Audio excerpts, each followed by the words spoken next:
As evoluções no mercado de tecnologia e os impactos no mundo do negócio. Você pega de uma década para cá, assim, se tecnologia era custo, era um departamento, era quem rodava alguns sistemas estruturantes, como uma folha de pagamento, um controle de estoque, alguma coisa esporádica, vamos dizer assim, quase de base nas empresas. De 10 anos para cá, as empresas viraram empresas de tecnologia. Quem está aberto a aprender e quem é curioso, você começa a ver agora muito interessante ver CEOs experientes, você vê conselheiros de empresa, né, no seu pós-carreira, querendo entender e aprender, por exemplo, sobre o impacto da IA. Não adianta o hype pelo hype, não adianta a tecnologia pela tecnologia. No final do dia, o bom velho projeto que dá retorno ou investimento em inovação que vai dar retorno um pouco mais à frente são importantes. Mas atendimento a cliente, experiência do funcionário e automatizações, eu acho que são as 3 linhas que a gente mais vê resultado quando fala em inteligência artificial automaticamente. Todo mundo que não é de tecnologia dá um passo atrás. Isso aí é complicado, é para quem é de TI. O que a gente vê na prática é que todos os projetos bem-sucedidos de inteligência artificial foram bem-sucedidos quando o componente humano foi muito mais forte. Esse podcast é um oferecimento da BMW, líder em mobilidade premium. Esse é o podcast Lugar de Potência. Lições de carreira e liderança com o maior headhunter do Brasil. Afinal, tem 1,94 m. Vambora?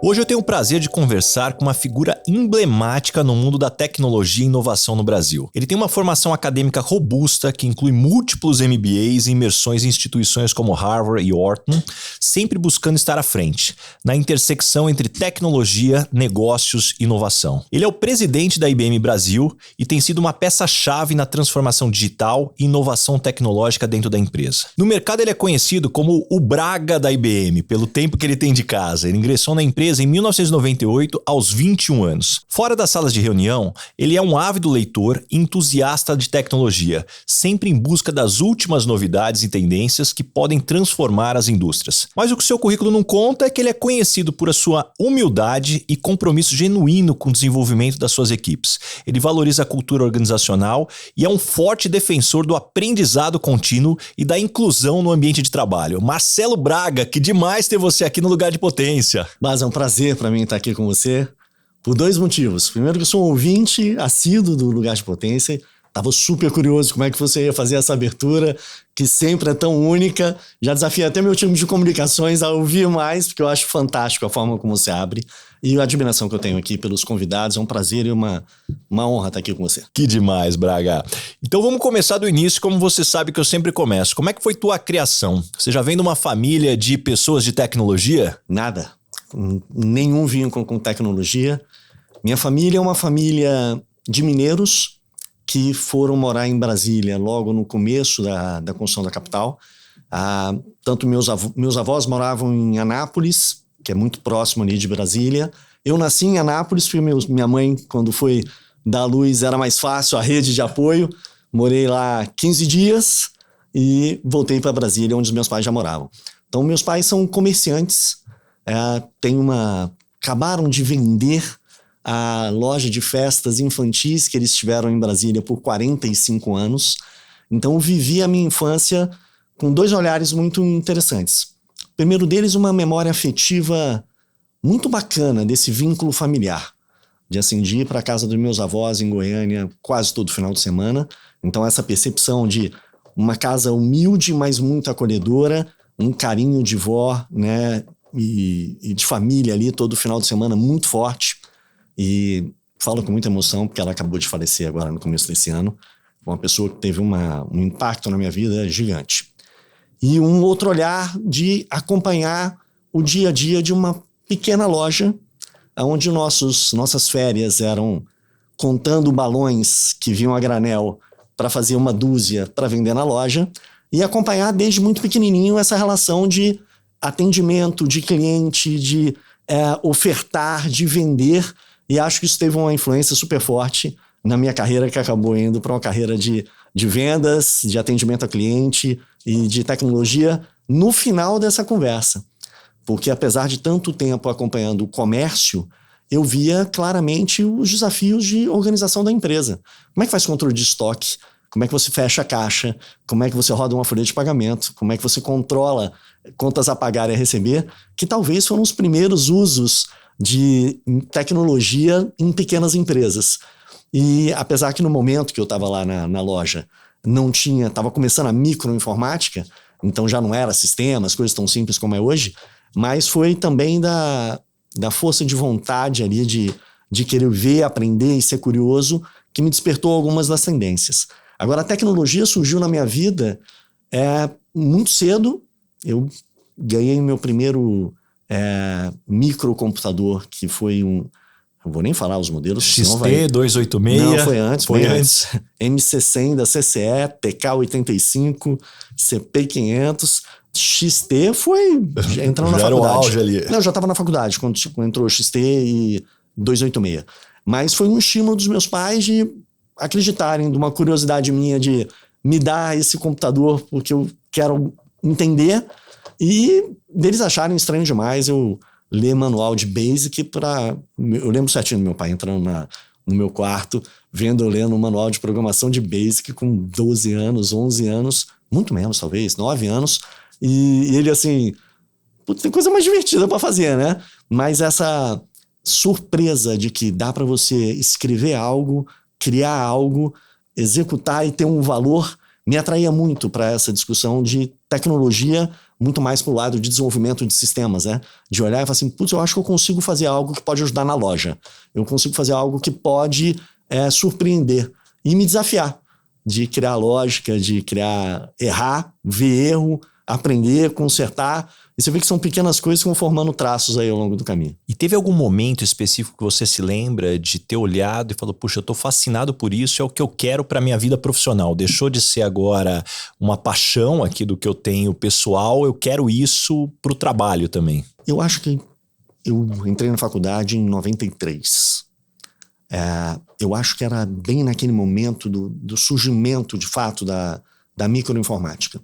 Então, eu me lembro de discutir se eu ia para engenharia, que o meu pai também fazia construção de casas, e talvez a engenharia civil me ajudasse ali, porque eu também gostava muito de obra, de casa, e etc e tal. Mas eu me lembro claramente de uma discussão lá em casa, deles olhando e falando, olha, tá vindo esse negócio da informática. É um caminho que parece fazer muito sentido, dá uma olhada. Porque antes era engenharia, ou ia para uma estatística, alguma outra coisa assim relacionada a números, e a tecnologia informática, né, processamento de dados. Esse foi o curso que eu entrei. Na verdade, eu entrei em ciência da computação e mudei para processamento de dados, porque era um curso mais curto. E não é regulamentado até hoje. Essa é uma discussão interessante da profissão, né? Então, eu vi como a janela foi, deixa eu experimentar isso aqui um pouco mais. Já gostava de computadores, já programava, já gostava, vamos ser profissional nisso. Eu acho que não teve um estalo base de falar assim, era isso que eu queria, mas ao entrar, você começava a ver que o mundo estava transformando naquele mesmo momento. Eu tive a oportunidade de fazer estágio na Embrapa, que foi um dos primeiros lugares a ter internet no Brasil. Então eu peguei o começo da internet, mas no começo mesmo, quando não tinha nada de internet na casa de ninguém. Então era assim, centro de pesquisa que se conectava com redes de outros centros de pesquisa, e ali foi tendo contato já com essa exponencialidade do que pudesse ser a internet em algum tempo, trabalhar com eles em desenvolvimento de facilidade de como é que você leva conteúdo e informação para pequenos produtores. Então a gente estava usando os primeiros sites da Embrapa, e aí abriu minha cabeça de fato, de olhar e falar assim, olha a escala que dá de você fazer em um lugar e poder tocar qualquer canto do mundo. Aí me deu um estalo de falar assim, esse é o caminho certo. Pô, que interessante, eu não conhecia essa tua parte da história que você é formado em processamento de dados, eu também sou. E eram 3 anos de curso, tecnólogo e toda uma discussão da formação de como era a dinâmica. No meu caso eu fiz o ensino médio, no METEC ainda em processamento de dados. E é interessante como naquele momento eu via claramente o processamento de dados mais próximo do negócio do que talvez a ciência da computação, que é algo mais técnico, mais perto ali da engenharia. E E a minha pergunta é, em que momento, porque, puxa, você se especializou muito na área técnica, puxa, você conhece bastante, em que momento você percebeu que aquele conhecimento técnico não seria suficiente para você continuar crescendo no mundo corporativo e falou, não, legal, me desenvolvi muito no técnico, agora eu vou precisar ampliar. Essa é uma boa narrativa, Baza. Eu entrei em ciência da computação, vi que o curso de processamento de dados era exatamente a mesma grade até o momento que você se formava em processamento de dados. Me formei na Universidade Católica lá de Brasília. E eu olhei e falei assim, talvez se eu formar em processamento e já começar uma pós-graduação, quando os meus outros colegas terminassem a ciência da computação, eu já teria um curso superior e era pós-graduado. E foi essa a estratégia. Enquanto 5 anos normais de faculdade de alguém, 3 anos e pouco, era 3 anos e meio minha grade lá, mais 1 ano e meio de pós-graduação, já formado e pós-graduado, já tinha um currículo com alguma diferenciação. E eu era um técnico de fato, né? Um desenvolvedor. Passei um tempo ali de discussões de cibersegurança ainda num outro contexto totalmente diferente do que hoje. E em um determinado momento eu recebi uma ligação de um headhunter falando, olha, a IBM vai abrir uma posição aí em Brasília para bancos de dados. Foi bacana, era uma área que eu conhecia super bem, me interesso. No meio da entrevista, fui descobrir que não era para me contratar como um técnico, mas sim como vendedor. E eu olhei e falei assim, tem um problema. Quando você é técnico, você se garante com o seu conhecimento e que você tem na tua equipe. Mas é muito mais dependente de você saber fazer o que tem que ser feito. Como conhecia muito bem a discussão de vendas pela loja dos meus pais, vender é diferente. Vender você tem que ter o produto, você tem que ter o argumento, você tem que saber vender, tem que ter preço, tem que ter negociação. Eu não sei se eu sei fazer isso para tecnologia. E eu demorei 3 meses para aceitar o convite da IBM. A offer que a IBM me fez. E quem tem um papel fundamental no meu aceite foi minha mãe, porque a gente estava indo para uma viagem de Natal, e a gente conversando, falei, mãe, não sei se eu quero ir para vendas, tô tão feliz o que eu faço. E ela olhou e falou assim, meu filho, mas é que você faz bem, e se você ir para lá e der errado, daqui a 1 ano você volta, vai ter perdido nada do seu tempo, você é super novo, e vai ter uma empresa como a IBM no currículo. E esse argumento me deu aquele estalo, eu falei assim, tenho nada a perder. E aí eu entrei. E quando eu entrei na IBM, foram literalmente, meus colegas de trabalho eram 10 anos mais velhos do que eu, em média. 10 anos de experiência quando você tem 21 para 22 anos, todo mundo já com 30 e meio ali, é uma diferença enorme de sagacidade comercial, de mundo corporativo, de experiência com o cliente. Então aí começou 2 coisas. Primeiro, perceber que me manter atualizado sobre os temas mais tecnológicos era um super diferencial. Porque quem estava mais tempo tendia a olhar mais superficialmente e você estava updated ali com tudo que está acontecendo. O segundo ponto que eu vi só tecnologia não resolve nada, porque os clientes que a gente estava atendendo, você vende tecnologia para resolver um problema. Você não vende tecnologia por tecnologia. Até tem uma outra que sim, mas a maior parte, se não tem valor agregado, se não resolve um problema de negócio, não resolve. Aí entram outros critérios. A tecnologia pode ser ótima. Ela se paga? A tecnologia pode ser super bacana. Leva quanto tempo para implementar? A tecnologia é muito legal. O que isso vai aportar de diferencial competitivo na empresa? E aí eu percebi claramente que era uma discussão que só tecnologia não bastava. Aí eu abri para marketing. Marketing me ajudou bastante a ter essa visão de mercado, produto, posicionamento. Isso não bastava. Vamos para finanças. E à medida que a carreira foi evoluindo, fui para gestão. E aí eu acho que o tripé, 4 pedaços aqui, né? Tecnologia, marketing, finanças e gestão, formou a base do que eu achei que super útil para chegar onde eu cheguei hoje, que é o que eu faço. Falo de tecnologia, cuido de gestão, cuido de finanças e represento a IBM no mercado. E hoje, com a tua experiência, Braga, qual que é a diferença ou as principais diferenças entre liderar uma equipe técnica e liderar equipes corporativas fora do técnico? Baza, vou te falar um negócio que eu tenho um privilégio de estar na IBM de hoje, que a gente tem 5 gerações trabalhando juntas. E essa amplitude traz uma riqueza para essa discussão que é muito bacana. A gente tem funcionários com mais de 50 anos de casa que são os melhores no que fazem no mundo, que é muito legal. Não é que tá lá porque ficou lá, não. Tá lá porque são excepcionais e não querem parar. E aí vem gerações ali de 10 em 10 anos até entrar gente que está entrando como estagiário, trainee, que tem uma cabeça completamente diferente, ambições, estilos. E a gente fez todo trimestre a gente faz um encontro, né, com toda o nosso time para dar as direções, como foi o trimestre passado, os famosos all hands, né? E a gente botou um painel com esses 5 gerações juntas. E você vê como é rico e como soma forças as gerações e os pontos de vistas. Porque tanto do nosso lado técnico, então assim, a IBM desenvolve muito produto, a IBM tem, né, liderança em patentes durante tantos anos, e a gente tem aqui no Brasil uma filial da IBM dos Estados Unidos. Então, e o que é bacana? Até um parênteses aqui na conversa. A IBM Brasil foi a primeira IBM fora dos Estados Unidos que nasceu de um empreendedorismo de um brasileiro que pegou um navio e foi lá nos Estados Unidos e falou: quero representar a IBM lá no Brasil, porque eles vão fazer o primeiro censo. E as máquinas de tabular podem ajudar.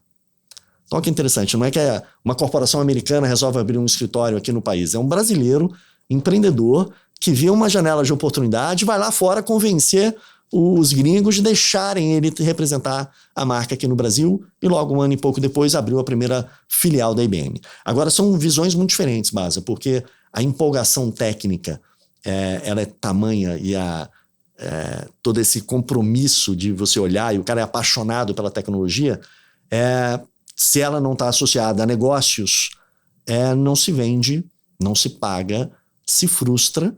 E na hora que, por outro lado, você soma gente muito boa técnica, com gente que tem uma visão de indústria, que entende intimamente os clientes, e nós temos essa escola de formar pessoas que conseguem ser bons executivos, bons account managers, que têm uma intimidade e um nível absolutamente diferenciado de conhecer o cliente, do cliente confiar na gente. Aí eu acho que é a combinação que nos mantém perene até hoje. Bons produtos, boa tecnologia, compromisso e conhecimento da indústria. Então é um somatório que traz o sucesso.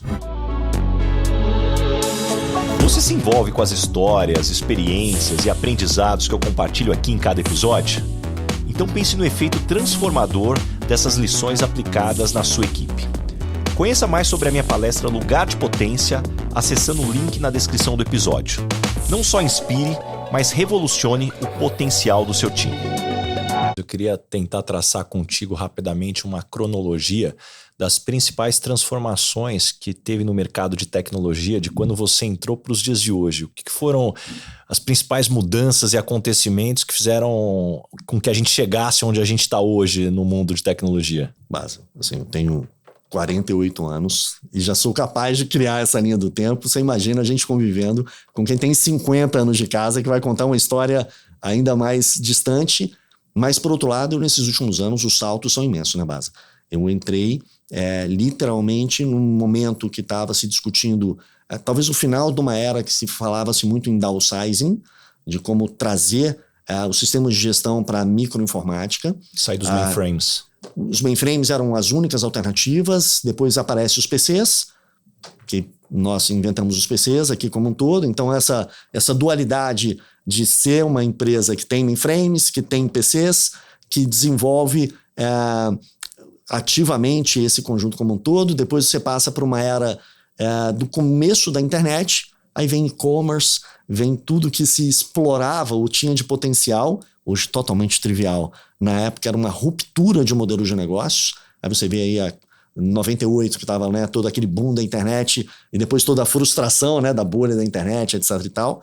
Depois você caminha para um momento de conectividade, e aí a era da mobilidade, né, do mobile é tão forte, porque você tinha telefone, você tinha algum dado, mas você não tinha conectividade para criar apps. Então você sai mainframe, microinformática, internet como meio de negócios, aí você vem para o mundo de mobilidade, mundo de nuvem, a gente tendo de novo a oportunidade de estar protagonista e vivenciar essa mudança radical que a inteligência artificial traz hoje e já enxergando computação quântica já na esquina. Então você vê que você sai de coisas extremas em 2 décadas.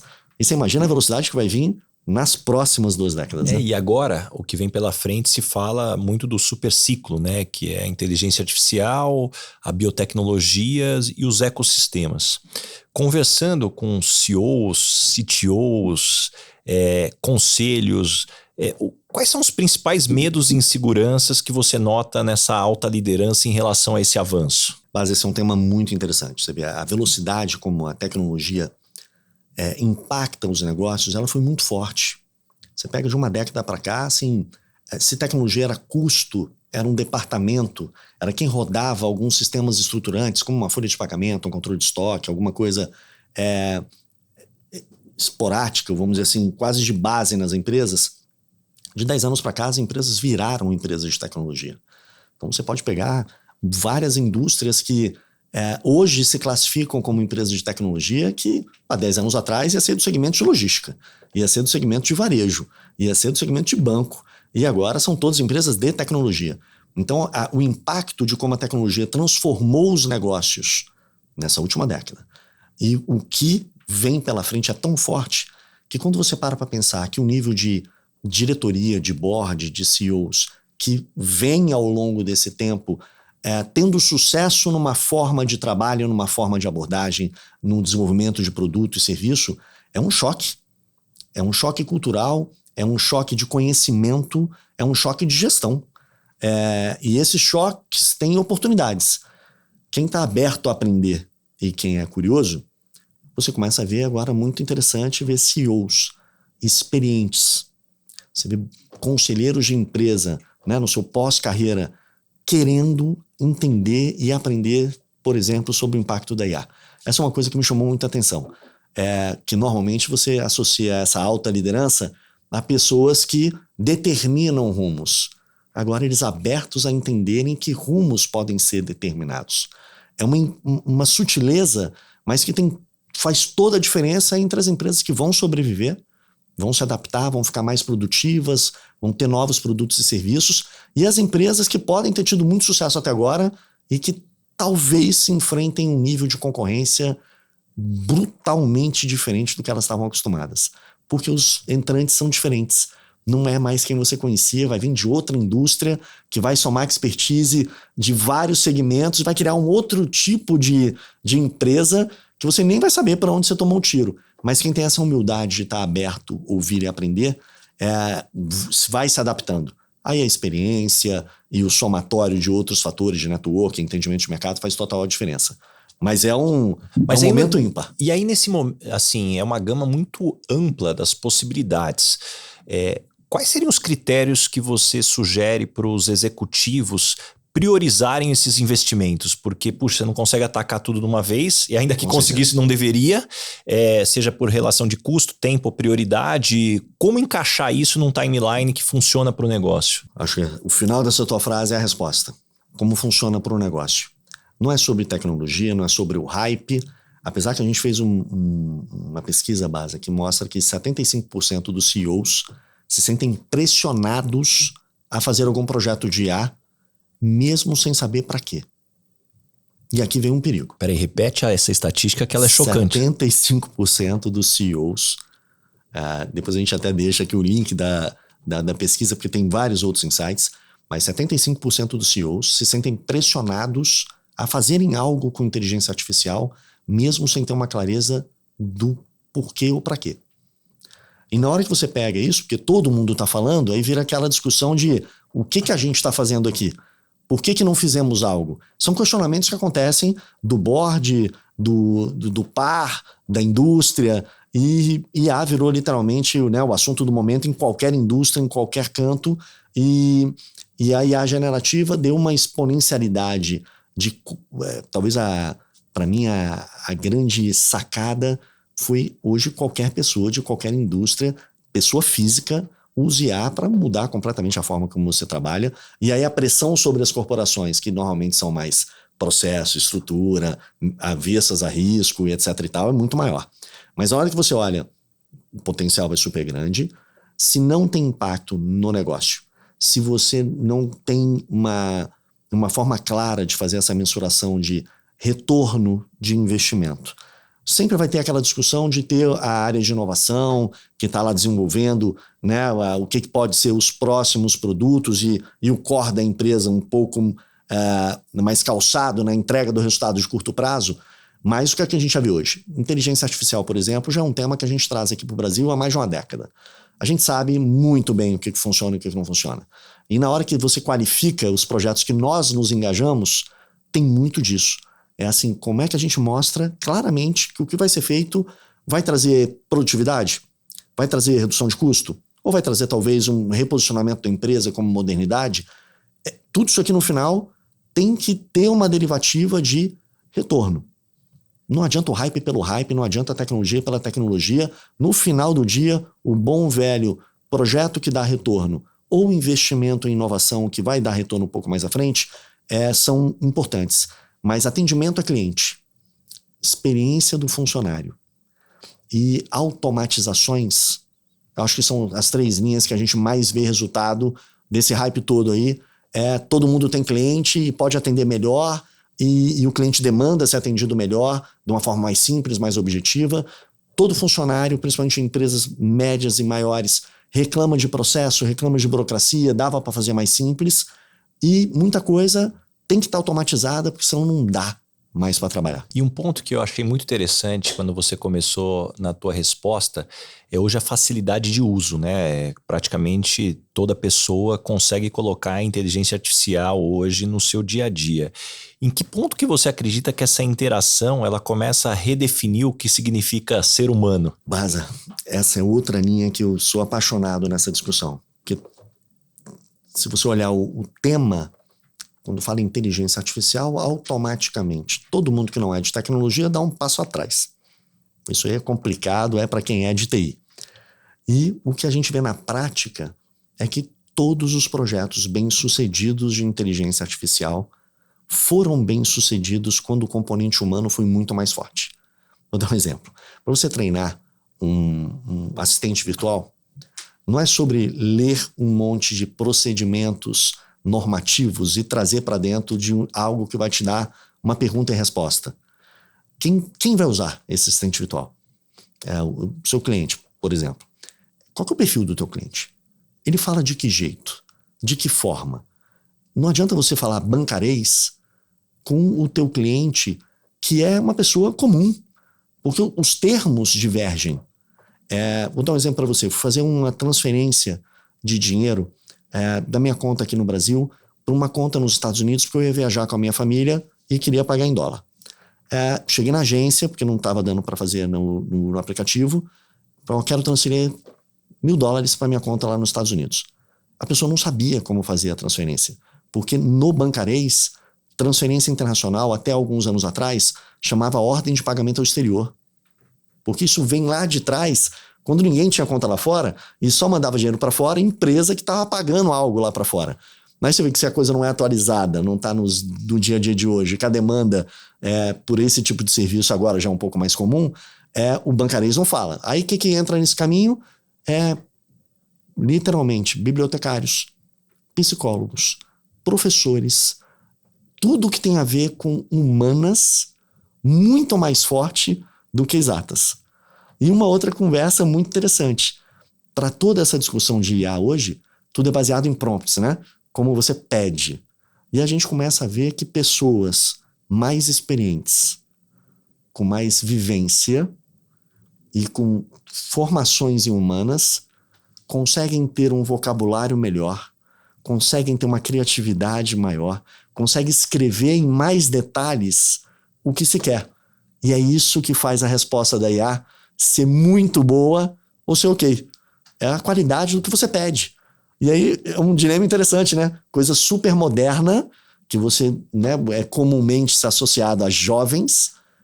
A gente vê uma diferenciação enorme quando pessoas mais experientes escrevem e sai um resultado melhor. E você acredita que as máquinas ou esses sistemas de inteligência artificial pode eventualmente desenvolver algo semelhante à consciência, né? E talvez qual que deveria ser a nossa resposta para isso? Mas eu acho que aí começa muito aquele exercício de futurologia que na teoria é possível, na prática eu não sei se vai acontecer e quando vai acontecer e se faz sentido. O que eu acredito muito? Que muita coisa que a gente faz hoje, a gente não queria estar fazendo. Muita coisa manual, muita coisa repetitiva, muita coisa que não tem valor agregado para o dia a dia de um monte de processo das empresas, por exemplo. E aqui na IBM a gente fala muito de IA para negócios. Eu vou fazer esse recorte, porque a IA para consumidor final, um usuário individual, ela tem outros predicados. A IA para negócios entra uma outra conversa, que é você ter um nível de governança muito forte, um nível de explicar o porquê que aquela resposta foi dada, uma proteção, por exemplo, se a empresa gerou um determinado produto oriundo de inteligência artificial, como é que ela se protege de mostrar que aquela resposta veio desta fonte de informação e que se essa fonte de informação, porventura, está desatualizada, você atualiza e as respostas passam a ser outras. Então você imagina ambientes regulados, bancos, governos, saúde e uma série de outras indústrias que precisam ter esse nível de governança aqui para cima. Agora, o que a gente tem certeza, muita coisa dá para ser feito de uma forma mais simples. O que todo mundo quer é assim, resolver problema. Então, quando você está com o teu cartão e ele não passou numa compra que você está fazendo, você simplesmente quer pegar o telefone e falar, meu cartão não está passando. Libera aí. E essa coisa acontece ali por trás, e eu acho que essa é a beleza da tecnologia de hoje. Você poder esconder uma complexidade, seja do processo da empresa, seja de sistemas, seja do que for, e você simplesmente resolver o problema das pessoas. A discussão hipotética de poder ter uma super inteligência, etc. e tal, eu acho que ainda está muito no campo teórico. E acho que o nosso dia a dia, do que impacta a vida da gente hoje, dá para fazer muito melhor com o que tem agora. E acho que essa cocriação, né, de você ter alguma coisa que exponencializa a tua produtividade ou o teu conhecimento, é algo fantástico. E aí, falando dessa complexidade, Braga, com o aumento da capacidade de coleta de dados, como que você acredita que as empresas podem equilibrar a inovação com o direito à privacidade? Que eu achei essa uma discussão muito forte hoje que vem crescendo. Essa é uma discussão muito forte, porque no final a base assim, não adianta potência sem controle, né? Não adianta você ter uma reta que seu carro acelere o máximo na reta e ele não fazer curva, e ele capota e você não termina a sua volta. Na hora que você olha a IA, ela não conhece a LGPD. Então, se você joga dados lá para dentro, ela vai usar o que você jogou.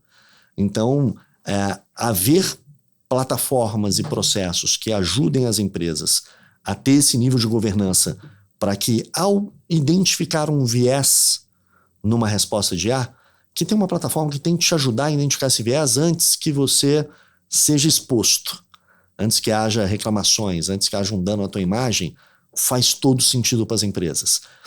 Você conseguir ter uma forma de organizar tanta informação que é espalhada dentro de qualquer empresa, porque a informação do funcionário está de um lado, de um cliente está em vários lugares, sobre os produtos que a empresa faz, está espalhado num monte de lugar. Talvez se não houver, talvez o primeiro passo dentro de uma arquitetura de inteligência artificial para empresas seja você ter uma governança bem feita de dados. O que pode ser acessado, por quem e para quê? No final do dia, esses são os conceitos de LGPD, mas de forma prática. E o que pode ser acessado e, por aquele fim, você alimenta a IA que você quer usar. E nós acreditamos, agora que já está passado o primeiro hype, agora vem os projetos de fato, a escala, é que IAs, ou modelos de linguagem ampla, que o pessoal chama de LLM, tecnicamente, a gente começa a ver que os modelos estão começando a deixar de ser tão amplos e serem mais específicos. E por que isso é importante? Para você garantir a privacidade de dados, porque se você tem que responder qualquer coisa para qualquer um, você tem que ingerir todo o dado lá para dentro ao máximo possível. Agora, se tem um departamento jurídico de um banco que trata processos trabalhistas, que os caras têm milhares, essa restrição da informação torna a IA muito mais eficiente, ela alucina menos. A alucinação aqui é engraçado, porque no nosso linguajar coloquial é uma coisa, tecnicamente dentro do mundo de IA, é a resposta errada, ou uma resposta que não faz sentido no contexto. Se ela é restrita, ou menor, ou menos ampla, você acerta muito mais. Você tem o bancarês, o economês, o juridiquês e a linguagem coloquial diferente, porque são usuários diferentes dentro das empresas, das aplicações que vão fazer uso disso. E você consegue ter mais controle. Então, o uso ético da inteligência artificial, a defesa da privacidade de dados do indivíduo e você ter uma forma adequada de governança, são bandeiras que a IBM se junta com várias outras empresas do mercado para criar como se fossem guidelines, para que as empresas possam criar o que a gente está começando a ver de um Chief AI Office dentro das empresas. Da mesma forma que você tem alguém que cuida de dados, até pela obrigação da lei, vai ter um novo cargo que vai ter que olhar, e nós temos isso dentro de casa, qualquer produto nosso que use IA passa por um board, passa por um conselho, para olhar se o uso está adequado dentro dos valores da forma como a gente quer tratar. E como é que você enxerga o ritmo dessa regulação tecnológica, né? Puxa, os governos são diferentes, você tem um ritmo do que é do Brasil, Europa, Estados Unidos, China é outro mundo. Esse ritmo que a gente está, quais são as preocupações, aonde você acredita que a gente eventualmente está no caminho certo? Eu acho que agora a gente está num momento talvez muito mais de tentativa e erro. Os Estados Unidos já tem uma executive order lá que dá um guideline de como as empresas deveriam desenvolver seus produtos. A comunidade europeia acaba também de soltar alguns níveis de regulamentação. Aqui no Brasil tem um projeto de lei sendo discutido nesse momento lá no Congresso. Nós estamos sendo muito protagonistas nesse debate. E que, de novo, vai tudo sobre privacidade, uso ético, governança. E o ritmo, eu acho que toda a regulamentação ela é complexa no sentido de que ela tem que achar o equilíbrio entre a proteção e a inovação. E esse equilíbrio não é simples. Então, por isso eu acho que o somar de visões múltiplas de várias empresas, do mercado, da academia, da sociedade e do governo, ele tem que ser bem combinado para essas coisas saírem em equilíbrio. E o equilíbrio sempre é um ponto de vista necessário e sempre vai ter, assim, o mais inovador vai reclamar que está travando um pouco, o mais conservador vai dizer que está um pouco mais solto, mas a IA ela tem um potencial tão importante, tão grande, que ela tem que ser olhada de uma forma diferente, mas eu acho que a gente ainda está aprendendo como fazer essas barreiras. Eu ainda não vi algo que seja unânime ou que seja um guideline tão claro, mas, de novo, privacidade, governança e uso ético tão comuns em todas essas discussões. E tem um elemento também que eu vejo nessa discussão que eu gostaria de ter a tua opinião, que é até que ponto que as empresas deveriam ser obrigadas a tornar os algoritmos transparentes para os usuários, à medida que isso impacta a vida das pessoas. Porque tem toda uma discussão, puxa, tem um lado talvez é interessante para as pessoas saibam como estão sendo tratadas, por outro para as pessoas maliciosas. À medida que elas entendem como funciona, você está dando o caminho para o uso ainda mais errado. Como é que você enxerga esse balanço? Essa é outra discussão super interessante e acho que o nosso caso aqui como empresa, você imagina que a gente foi uma empresa que há 28 anos fomos líderes em patentes no mundo. Então patente é literalmente você investir, desenvolver algo, registrar como seu. E a gente comprou uma empresa que chama Red Hat há 5 anos atrás por 34 bilhões de dólares, que ela tem 0 patentes. Você vê a dicotomia entre a inovação e o capital intelectual e o uso dessa gestão por comunidade e de propriedade intelectual aberta, que aí a gente bota requisitos de segurança, corporativo, suporte, etc. e tal, para monetizar. Mas no final do dia, nós acreditamos de que os modelos abertos são o caminho. É óbvio, você fala assim, putz, mas alguém pode pegar e pode entender e entrar por outro lado. Aí entram as plataformas de governança e de identificação tentando identificar esse mau uso. Por outro lado, você olha e fala assim, não é o não saber que vai impedir alguém de fazer algo errado, mas agora começam os assuntos, mas aqui eram... É engraçado você ver, se você não está atento e curioso, passa dias e surge um negócio novo. Está começando um novo conceito de envenenamento de ar. Eu falo, o que é um envenenamento de ar? De pessoas não bem intencionadas, várias vezes até funcionários de empresas que treinam a IA errado. Que vai dar a resposta errada. Que vai expor a empresa. como se fosse uma retaliação sei lá, não tá feliz com o trabalho, não tá na época da fábrica ele jogava um parafuso para parar a máquina na época da fábrica, agora só sofisticou a dinâmica. Agora, como é que você pega isso? Vem de novo as discussões de plataformas de governança, mas eu acho que não é sobre o travar e deixar uma caixa preta, que hoje a maior parte das discussões de IA é uma caixa preta, num mundo que você, principalmente, de novo, em IA para negócios, que se você tem um crédito negado, por que negou meu crédito? Se você tem uma discussão de eu não quero você como... estou negando o seu seguro, por que você negou o meu seguro? A sociedade hoje está cada vez mais exigindo essa transparência de relações. Vão ter coisas que vão ser simplesmente tomada de risco das empresas, de falar, eu prefiro não ter esse segmento de clientes sendo abordados, mas, por outro lado, essa necessidade da transparência, de uma relação de confiança entre as empresas, está sendo cada vez mais demandada. Então, eu acho que o caminho, a gente acredita fortemente na discussão de modelos abertos, colaborativos, que a gente consiga trazer inovação mais rápido, porque tem muito mais gente usando e muito mais gente colaborando. E que essas salvaguardas de que podiam simplesmente não haver, tem que ter um modelo de governança forte, porque ao estar aberto, está todo mundo olhando, está todo mundo fazendo, e não necessariamente todo mundo usa da forma correta. Por isso que a discussão de a ética, se ao lado corporativo é importante, mas também o olhar de como você se protege em termos de dados, em termos de cyberataques, porque tem um monte de gente se aproveitando disso e trazendo algum tipo de exposição. O Braga, e um outro tema que tem se falado e discutido muito é sobre o ritmo dessa evolução, né, na preocupação da substituição dos trabalhadores no contexto econômico, porque ainda que você tenha a criação de outros empregos, possivelmente a destruição de empregos atuais ele vem numa velocidade maior do que a criação. Como que você vê essa dinâmica e que balanço que poderia acontecer? Mas eu acho que quando começou essa discussão de automação, há muitos anos atrás, né, da Revolução Industrial, foi onde esse dilema entre automatizações e emprego começou.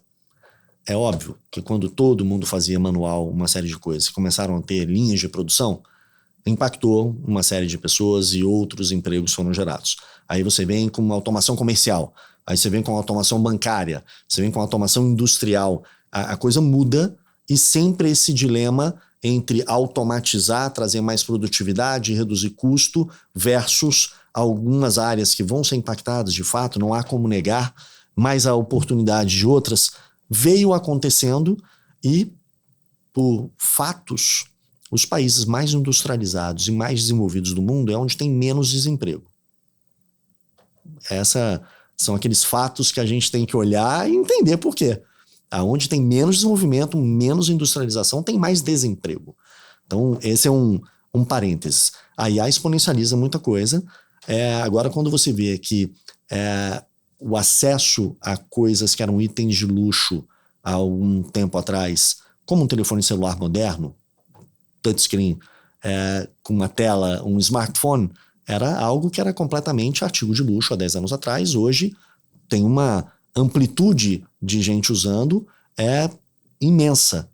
Isso só acontece quando tem automação, quando tem redução de custo, quando tem o acesso democrático à tecnologia. E você falou bem lá no começo do nosso papo, tanto a IA quanto a nuvem vem exatamente nessa discussão de ter o acesso democrático à tecnologia de ponta. Para ter tecnologia há 20 anos atrás de ponta, eram os governos, os grandes bancos, os grandes conglomerados que tinham acesso a isso. Hoje, qualquer startup de uma pessoa acessa as coisas mais modernas de inteligência artificial usando a nossa nuvem gratuitamente até atingir um determinado volume. Então, qualquer um consegue acessar, inovar, criar, transformar, desenvolver o seu negócio de uma forma que era impossível algum tempo atrás.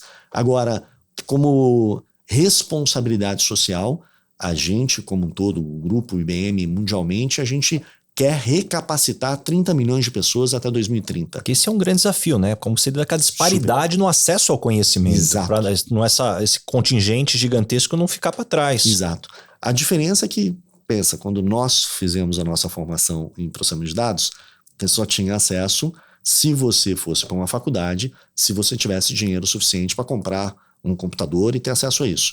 Hoje, com a internet, a capacidade e a disponibilidade de cursos de alto padrão, de alta qualidade, é completamente distinta lá de trás. Então, a maioria das empresas de tecnologia, e nós nos incluímos nelas, tem programas específicos de requalificação de profissionais, de pessoas que olham isso aqui como uma oportunidade e querem se inserir, e a gente faz isso de uma forma intencional, com um programa que chama a IBM Skills Build, para pegar pessoas que têm intencionalmente vulnerabilidade social e como é que a gente exponencializa o acesso ao conhecimento.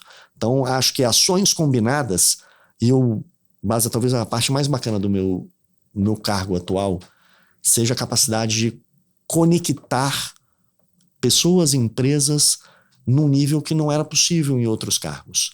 Então, o fato de estar aqui com você hoje me permite passar uma mensagem que outros líderes que escutam o lugar de potência vão se identificar e podem somar forças. Quando a gente senta para discutir com os clientes nossos, e vários deles são clientes de porte importantes, as ações de cada um de nós individualmente têm um determinado impacto. Na hora que a gente soma forças, essa coisa não é somatório, é exponencial. E na hora que a gente se junta com muita gente que tem essa vontade, que tem esses princípios e que tem essa consciência, que hoje a gente se junta e não é olhar e relegar e falar, olha, isso aqui é o papel do governo prover a educação básica. Legal, é o papel do governo fazer isso, mas a gente tem que fazer a nossa parte. Então a disponibilização de tecnologia, a disponibilização de cursos, a criação de uma cadeia que possa, ao capacitar, gerar o primeiro emprego, a ajudar a pessoa no seu desenvolvimento, ela é fundamental. Então eu acredito muito nesse somatório de forças que vão trazer um impacto no tamanho da nossa sociedade. Senão vai ser aquele grupo pequeno que vai ter um privilégio de conseguir fazer um curso e 100 pessoas vão ter o reskilling. 100 pessoas não resolvem, 1000 pessoas não resolvem, a gente tem que ir para a escala de milhões, e para chegar em escala de milhões só somando forças. Então acho que esse aproveitando aqui a audiência, o convite a esse somar de forças ou somar de ideias, aproveitando o momento que estamos nessa posição. Daqui a 5 anos pode ter passado o tempo. E Braga, a gente falou muito da transformação, da tecnologia, das inovações, e isso naturalmente também tem um reflexo na evolução que houve na cultura do trabalho. Quando nós dois começamos a trabalhar, era uma cultura de, puxa, trabalha enquanto eles dormem, aquela dinâmica que... Como que você vem se adaptando a esse novo mundo e talvez assim, o que você mudou no teu dia a dia que o Braga, de 20 e poucos anos, olharia para você hoje e falaria assim, puxa, que transformação. Mas é engraçado, né? Assim, ao longo de 26 anos, trabalhando na mesma empresa, mas quando eu falo isso, parece um absurdo para várias das gerações atuais. Literalmente, eu trabalhei em várias empresas sem trocar de CNPJ. Né? Essas revoluções tecnológicas que a gente comentou aqui já provam isso. As várias linhas de atuação que a gente tem lá dentro já dão oportunidade de desenvolvimento e crescimento, que eu tive algumas oportunidades de ir para o mercado e acabei optando por ficar. Não que não podia ou não queria sair. Agora, o que é bacana? Na hora que a gente olha o perfil, por exemplo, executivo do passado, era chegar muito cedo, sair muito tarde, uma dedicação de corpo e alma que era nociva. Assim, você pagava com a sua saúde, você pagava com o seu relacionamento familiar, você pagava com moedas que não são simples de você coletar. O dinheiro podia vir, o seu relacionamento podia ir, o seu cargo podia vir, a infância dos seus filhos podia ir. E eu optei por mexer na minha agenda.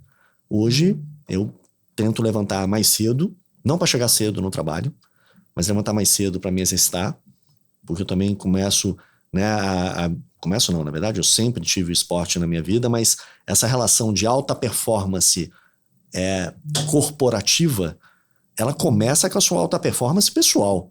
Então, assim, se você não está bem, está com a saúde em forma, com a sua mente boa, você não consegue performar muito, e aí vem as discussões todas de quem tinha que trabalhar muito para produzir pouco, ou produzir menos. Então, começo com esporte todo dia de manhã, mas quero estar com os meus filhos antes deles irem para a escola. Então, faço questão ali daqueles 15, 20 minutos da briga do bota o sapato, eu tenho gêmeos de 6 anos. Gêmeos idênticos, o Lucas e o Miguel.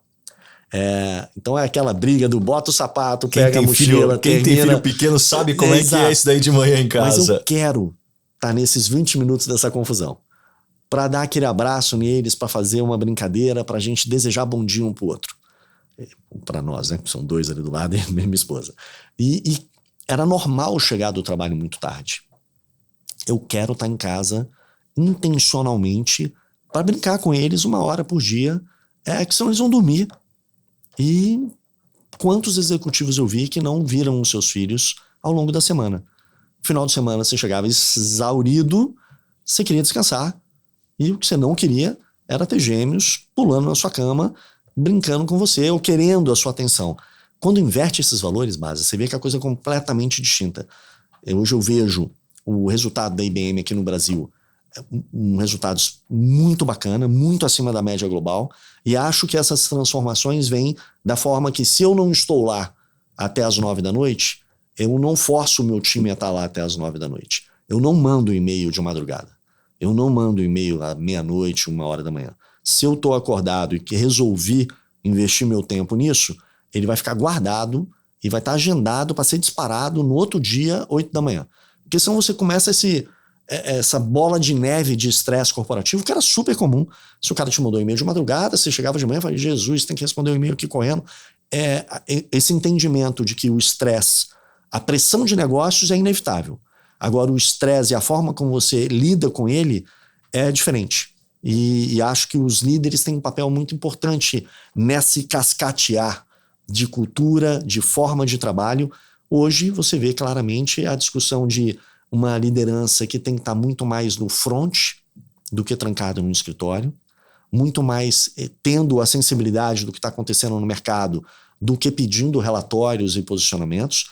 E um exemplo tácito, né? Lá na IBM, aqui em São Paulo, a gente tem um prédio próprio nosso, um prédio icônico aqui na beira da 23 de maio, é o andar da presidência, que eu frequentei algumas vezes com medo, algumas vezes com curiosidade, né? Chamava lá, era assim, o que aconteceu?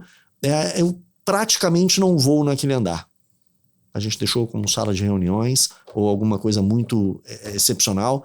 Eu fico literalmente junto com todo mundo numa sala super pequena, né? Ao contrário do que aquele, né? Puta, subir, que hora vou sentar no escritório. Não.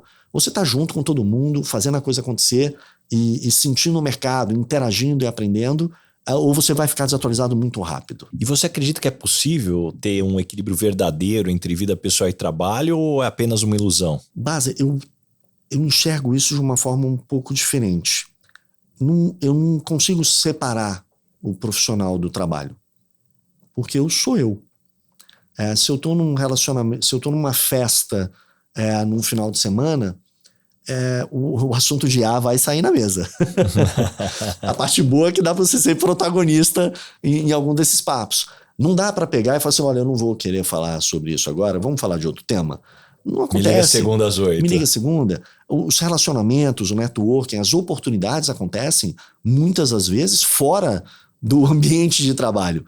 Cada vez mais você está se ligando com pessoas que você confia, que você quer estar junto. Então eu não vejo essa separação. Agora o que eu vejo? A intencionalidade de você ter uma vida que você tenha felicidade.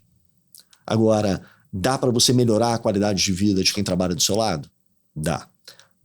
Como exemplo simples como eu dei para você, para de mandar e-mail de madrugada que você bota um monte de gente estressado. Dá para você evitar ligar para a pessoa à noite se o negócio não é urgente? Dá. Antigamente era uma cultura. Você tinha que estar disponível 24/7 porque alguém vai te ligar e nem necessariamente era urgente. Agora o meu telefone é ligado 24/7?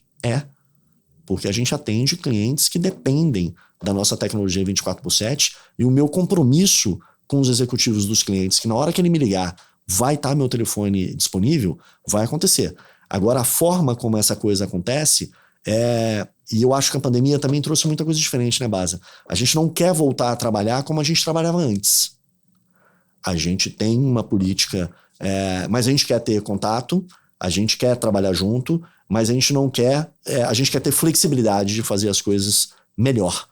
E a consequência é os resultados. E Braga, aproveitando aqui de toda a intersecção do que a gente falou aqui, uma pergunta para a gente fechar esse primeiro bloco.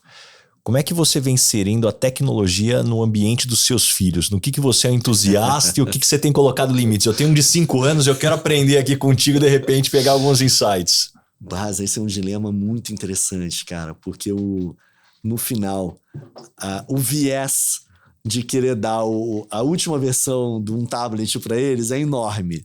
E, por outro lado, a gente sabe, né, agora cada vez mais, menos por feeling, mais por informação, de que o excesso de tela traz uma consequência, né? Desde desenvolvimento motor, né, de filhos pequenos como os nossos, que eles precisam pegar, eles precisam escrever, eles precisam ter contato com coisas pequenas para desenvolvimento motor fino, que o tablet não dá. Que muito tempo de tela pode trazer problemas oftalmológicos, de que pode trazer problemas de desatenção. Então, eles têm acesso a tudo isso. Eu tento limitá-los, horários que a gente deixa eles mexerem com o iPad, que pode ver a televisão, horários que a gente vai brincar de bola e de porradinha, assim, de contato, para ter essa conversa. E a parte mais bacana, o interesse deles pelas coisas offline. Eles gostam de desenhar, eles gostam de pegar um livro e pedir para você ler. Eles querem contato físico, eles querem brincar de bola.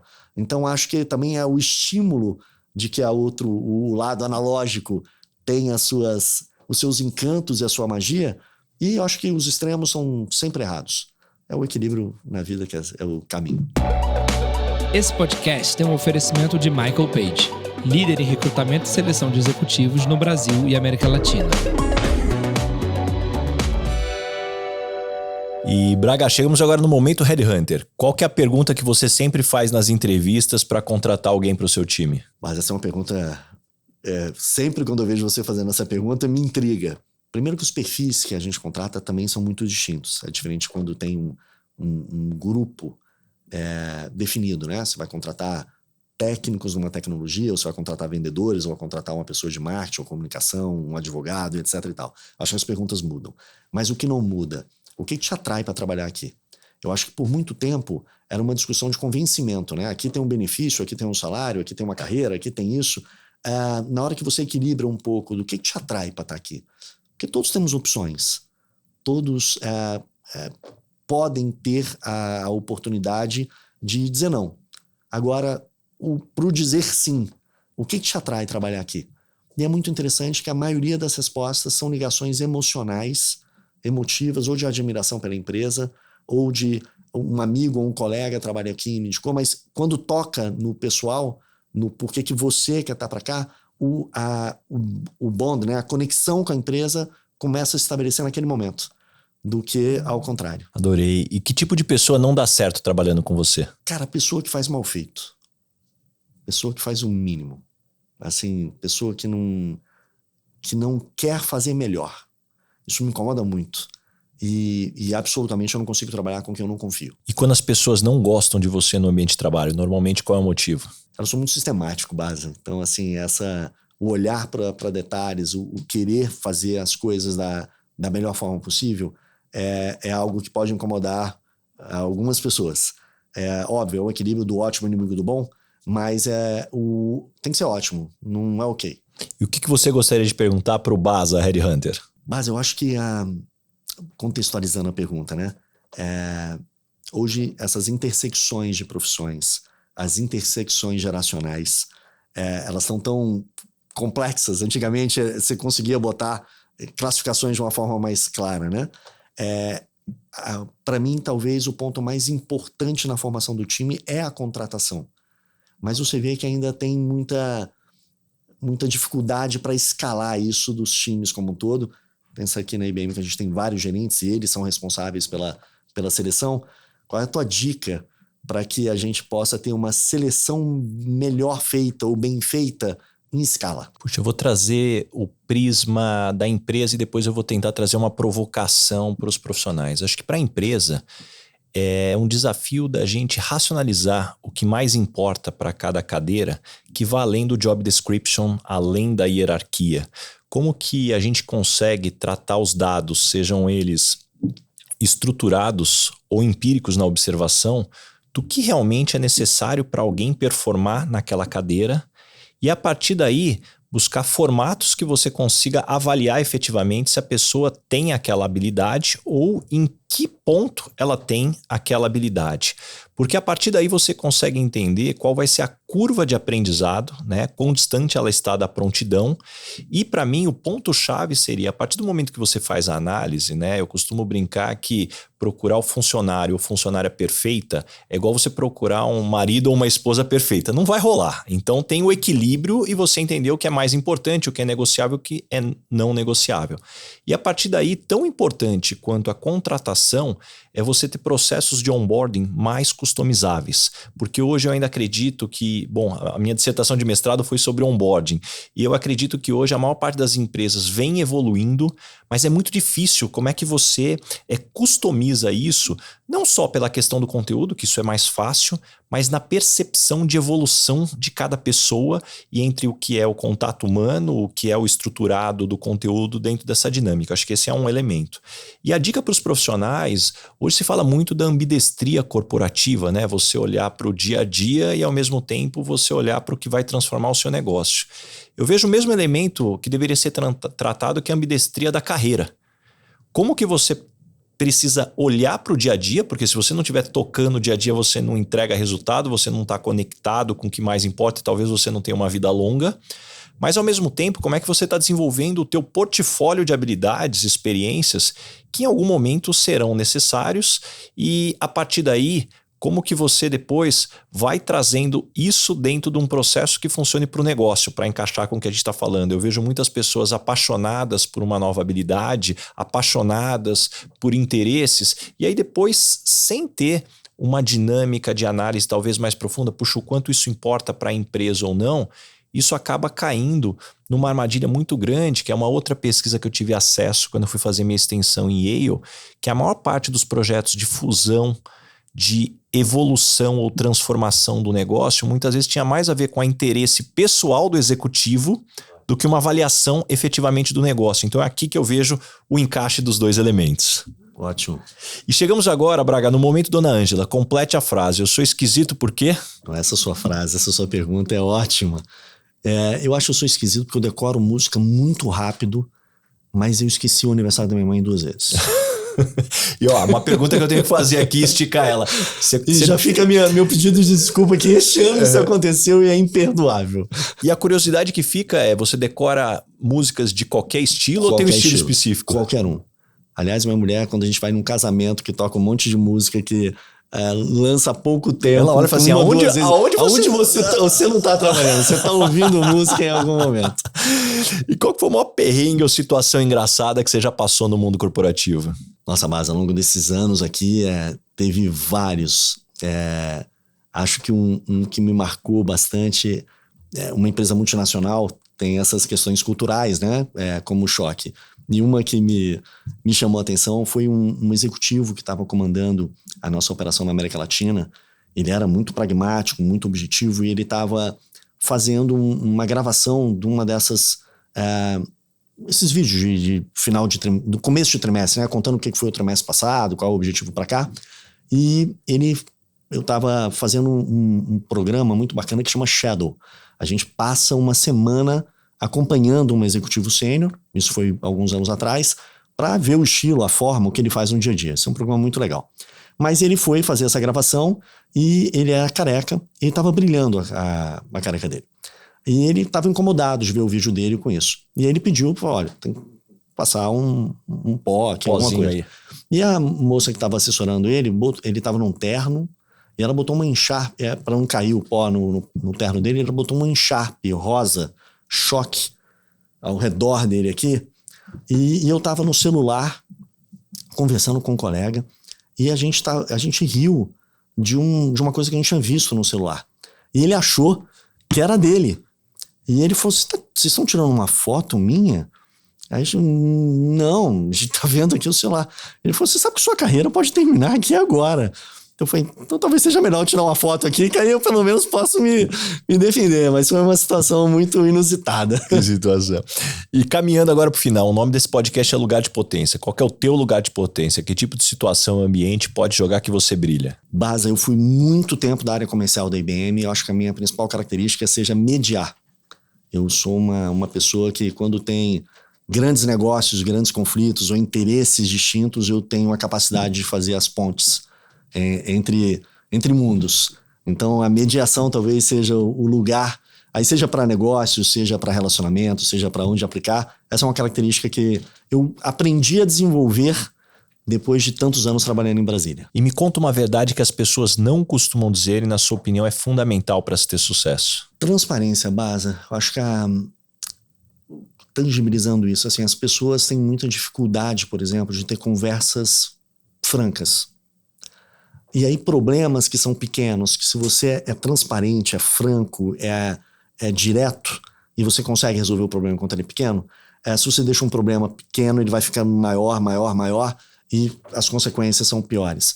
Conversas difíceis são sempre desconfortáveis, mas foi uma das coisas que eu fui obrigado a aprender, porque isso você não faz um curso, né, tão simples, você não adquire tão fácil, você aprende na experiência, mas uma vez que você aprende a fazer isso da forma correta, é desconfortável, você não quer ter, mas ao dominar esse momento, você consegue perceber que você ajuda no momento certo e resolve muito mais problema do que o desconforto de uma conversa dura.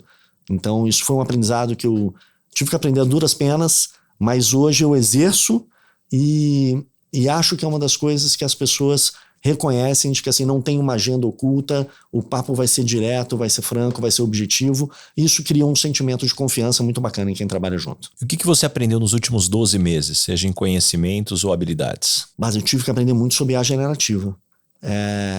Porque a gente já tinha, né, uma base, um conhecimento e algumas coisas, mas de 1 ano e meio para cá, esse negócio pegou o mundo de assalto e eu carrego a responsabilidade de representar a IBM, né? Então, o protagonismo IA que a gente já tinha há algum tempo, né, ninguém que conversa comigo tem uma expectativa menor do que eu saber muito.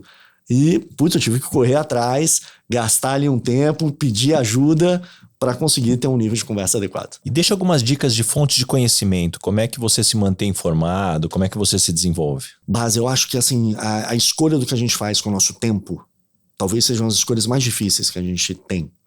Porque é muito mais fácil você escolher ver uma série para se divertir.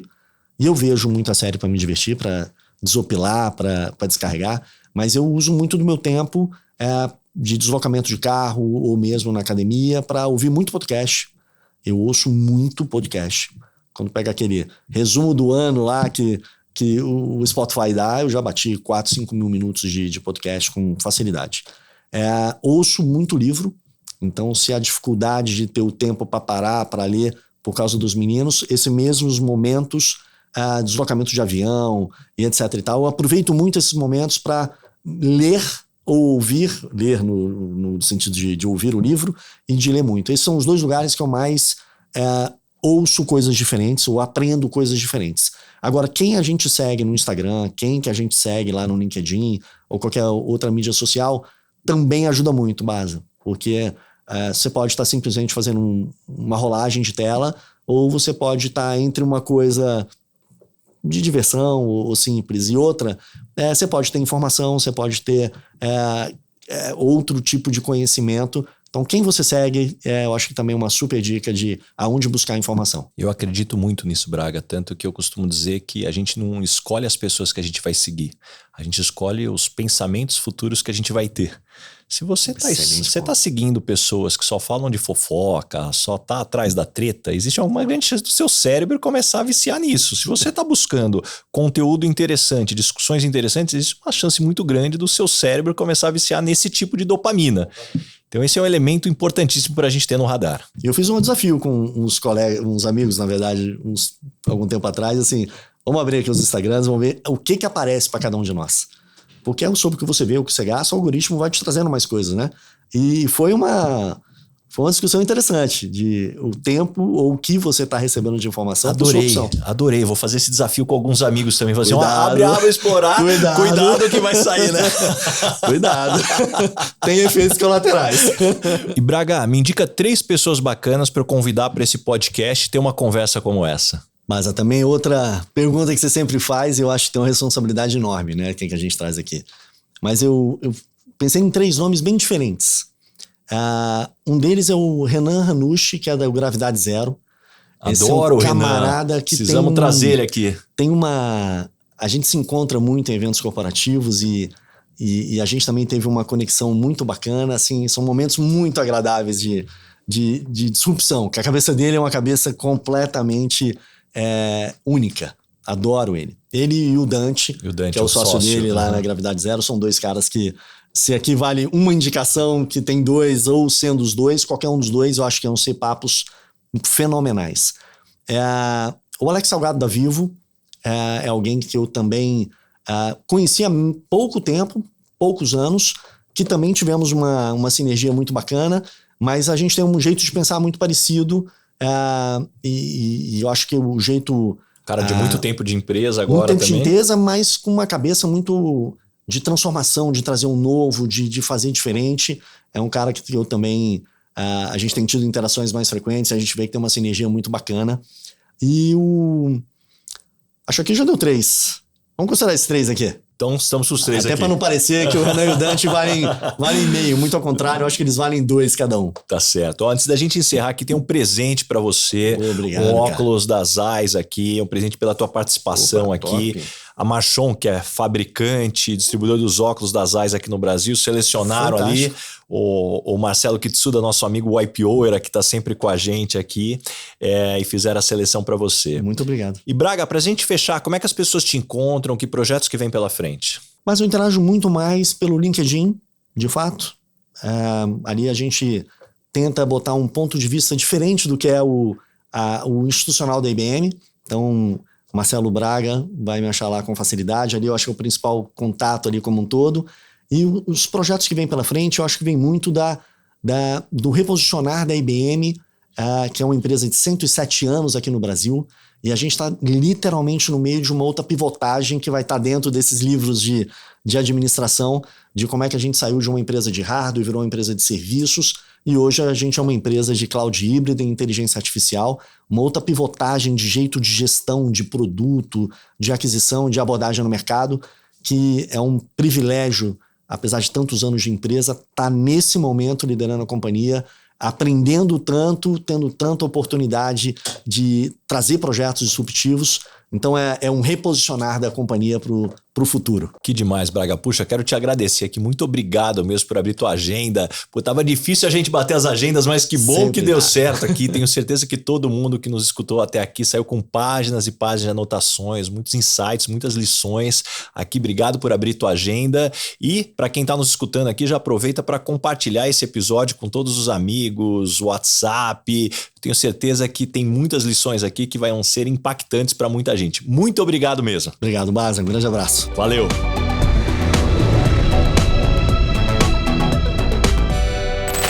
Este podcast foi editado por Felipe Mux.